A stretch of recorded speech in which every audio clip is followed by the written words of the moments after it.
శక్తివంతుడైన దేవునికి స్తోత్రములు. ప్రభు నామములో మీకు వందనములు. 2026 మే 30వ తారీఖు ఏర్పరచబడిన దైవవాక్యం దానియేలు 2వ అధ్యాయం 17-18. అప్పుడు దానియేలు తన ఇంటికి పోయి తన స్నేహితులైన హనన్యాకును, మిషాయేలుకును, అజర్యాకును సంగతి తెలియచేసి తానును తన స్నేహితులను బబులోనులో తక్కిన జ్ఞానులతో కూడా నశింపకుండునట్లు ఆ కల యొక్క మర్మ విషయములో పరలోకమందున్న దేవుని వలన కటాక్షము పొందు నిమిత్తమై ఆయనను వేడుకొనుడని వారిని హెచ్చరించెను. ప్రభువునందు ప్రియమైనటువంటి వాళ్ళారా, ఈ వాక్యాన్ని బట్టి మనము చూడగలిగితే మనము జీవించుచున్న ఈ లోకమందు ప్రభువు చాలామంది ప్రార్థనా భాగస్వాములను దయచేసి ఉన్నాడు. ప్రభువు కుటుంబమందు విశ్వాసులైన ప్రార్థనా సహవాసులు మనకు కావాలి. కారణం, మనమందరం ఒకే శరీరములోని అవయవములై ఉన్నాము.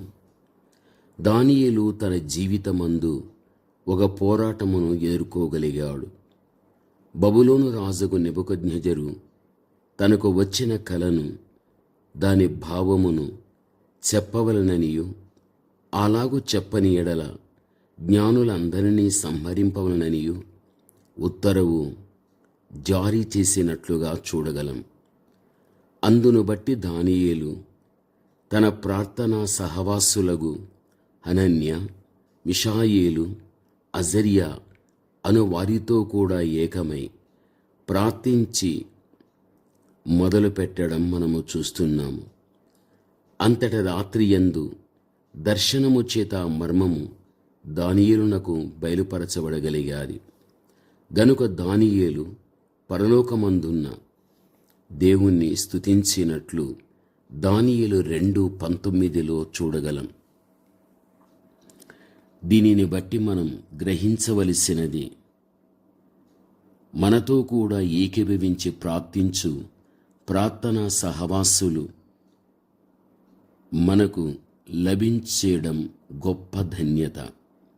లోకమందలి ధనధాన్యము కంటే పరిశుద్ధుల ప్రార్థన గొప్ప ఆధిక్యత. సహోదరులు ఐక్యత కలిగి నివసించుట ఎంత మేలు, ఎంత మనోహరం. అది తల మీద పోయబడి అహరోను గడ్డము మీదుగా కారి అతని అంగీల అంచు వరకు దిగజారిన పరిమళ తైలం వలె ఉండును అని దైవవాక్యం మనకు తెలియపరుస్తూ ఉంది. ప్రార్థించుటకు 2 కూడి వచ్చినను ప్రభువు వారి మధ్యకు వచ్చుచూ ఉన్నాడు. భూమి మీద 2 ఏకీభవించి ప్రార్థించిన ఎడల పరలోకమందలి దేవుడు వారి మనవని ఆలకించగలుగుతాడు, వారి కార్యాలను సఫలం చేస్తాడు.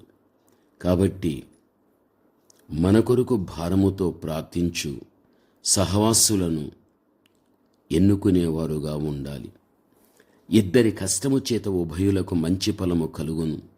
గనుక ఒంటిగాడై ఉండుట కంటే 2 కూడియుండుట మేలని, వారు పడిపోయినను వారు ఒకడు తన తోడి వారిని లేవనెత్తును.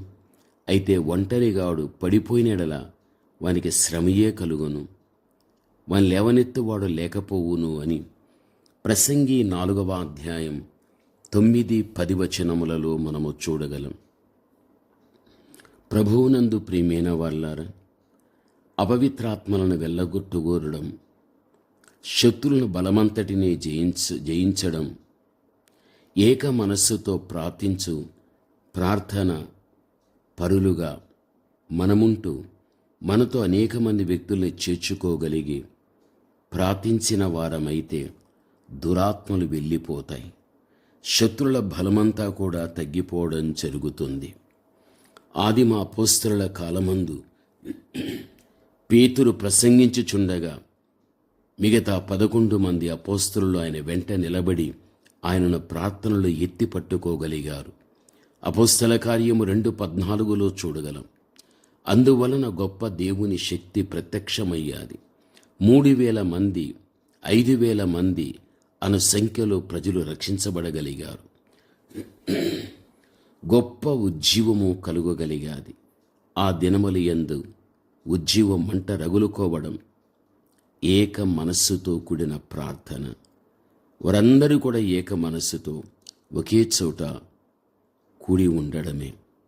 నీవు దేవుని కుమారుడు, నీవు దేవుని కుమార్తెవు.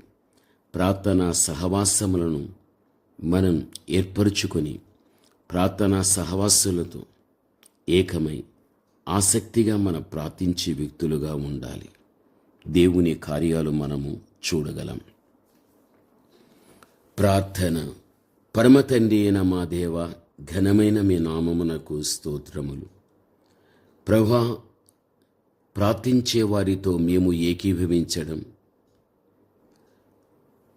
వారు కూడా మాతో కూడా ఏకీభవించడం, ఇటువంటి తండ్రి చక్కని సహవాసములో మీ సన్నిధానములో తండ్రి ప్రార్థిస్తూ ఎన్నో కార్యాలు నా తండ్రి మేము సఫలపరుచుకునే కృపను తండ్రి మీరు మాకు చూపెట్టండి.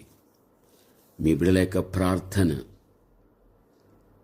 శక్తివంతంగా నా తండ్రి ప్రభా పనిచేయునట్లుగా మమ్మల్ని అందరినీ కూడా ప్రత్యేకమైన రీతిలో తండ్రి మీరు నడిపించండి. యేసయ్య నామములో ప్రార్థిస్తున్నాము తండ్రి.